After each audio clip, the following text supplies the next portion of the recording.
Hi goodies, நம்ம இன்னைக்கு பார்க்க போகிற குட்டி கதை பெரிய வியாபாரி. வாங்க பார்க்கலாம்.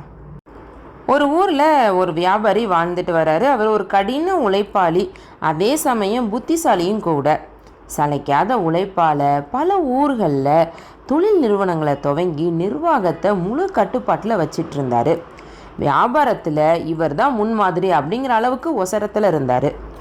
திடீர்னு ஒரு நாள் கணக்கு பிள்ளையை வீட்டுக்கு வர வைக்கிறாரு வியாபாரி. என் ஒட்டுமொத்த சொத்து விவரங்கள் என்ன? தற்சமயம் நான் வியாபாரத்தை நிப்பாட்டினா கூட எவ்வளவு காலம் வரை நான் சுகமாக வாழ முடியும் அப்படின்னு கேட்குறாரு வியாபாரி. 2 நாட்களில் ஒட்டுமொத்த வரவு செலவுகளையும் பார்த்துட்டு விவரங்களை எடுத்துகிட்டு வர்றாரு கணக்கு பிள்ளை.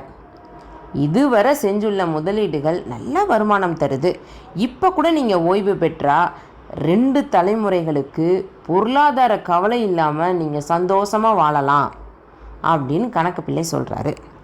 இதை கேட்டதுமே வியாபாரிக்கு தூக்கி வாரி போட்டுருச்சு. அப்படின்னா அடுத்தடுத்து வர்ற சந்ததிகளின் நிலை என்ன அப்படின்னு நினச்சி கவலைப்பட ஆரம்பிக்கிறாரு.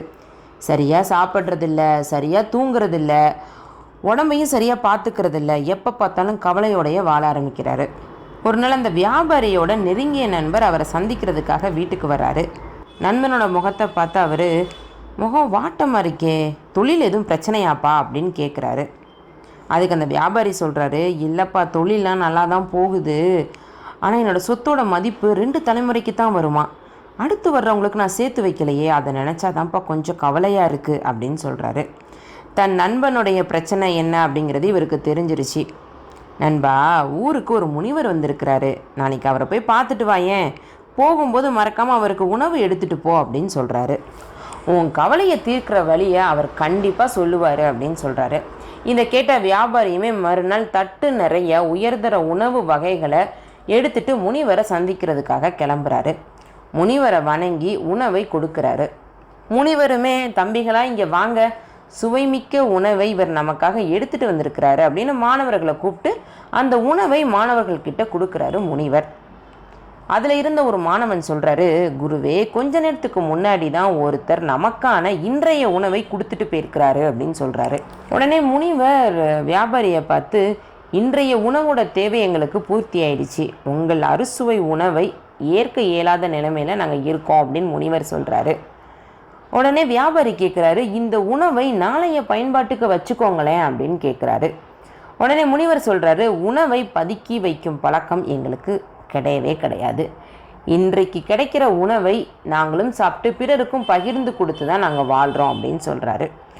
உடனே வியாபாரி கேட்குறாரு, நாளைக்கு உணவில்லை அப்படின்னா நீங்கள் என்ன செய்வீங்க? சேமிப்புங்கிறது அவசியம் தானே அப்படின்னு கேட்குறாரு. பிறக்காத நாளை பொழுதை நினச்சி பயந்து இன்றைய நாளை வாழாமல் கிடக்கிறோம். இந்த நாளை இழந்தவருக்கு மறுநாள் எப்படி கை கொடுக்கும்?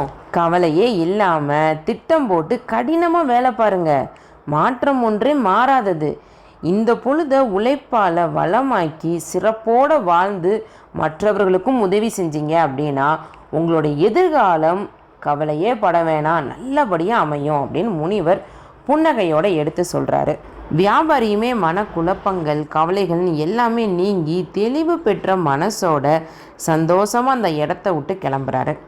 ஹாய் குடீஸ், உங்களுக்கு இந்த கதை பிடிச்சிருந்ததா? இந்த கதையில் வர்ற மாதிரியே நம்மளுமே நம்ம வாழ்க்கையில் எதிர்காலத்தை நினச்சி பயந்துக்கிட்டு இன்றைய பொழுதை வீணடிச்சிடுறோம். நமக்கான வேலைகளை கரெக்டாக பண்ணிவிட்டு முடிஞ்ச உதவிகளை அடுத்தவங்களுக்கு பண்ணிட்டு வந்தோம் அப்படின்னா ஒவ்வொரு நாளும் நமக்கு வெற்றி தான். ஓகேவா குட்டீஸ்? நன்றி, வணக்கம்.